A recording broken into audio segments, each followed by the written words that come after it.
Men unitazman. Telefonda uzoq o'tirish sog'liq uchun zararli.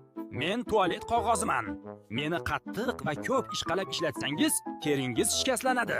Men hojatxona cho'tkasiman. Meni noto'g'ri ishlatsangiz, hamma yoq iflos bo'ladi. To'g'ri ishlating, bo'lmasa hojatxonaga zarar yetkazaman.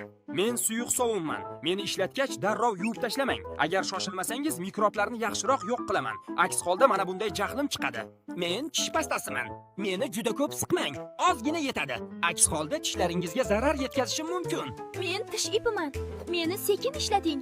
Juda qattiq tortsangiz, milklaringizga zarar yetadi. Men dezodorantman. Meni toza va quruq teriga surting. Terlagan holatda ishlatsangiz foydam kamayadi. To'g'ri ishlating, bo'lmasa mana bunday jahlim chiqadi. Men lab uchun juda ko'p ishlatma. Aks holda lablar quriydi. Men tishman. Juda qattiq ishqalasangiz, emalim zarar ko'radi. Yumshoq cho'tka bilan sekin yuvish to'g'ri. Men sovunman. Suv ichida qoldirsangiz, tez erib ketaman.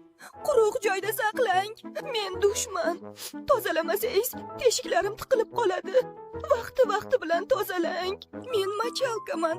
Meni ho'l holda tashlab qo'ysangiz, ichimda mikroblar ko'payadi. Yuvgach siqib, quritib osib qo'ying. Men sochiqman.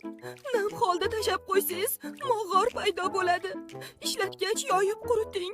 Agar sizga shunaqa qiziqarli va foydali videolar yoqsa, biz bilan qoling. Obuna bo'ling.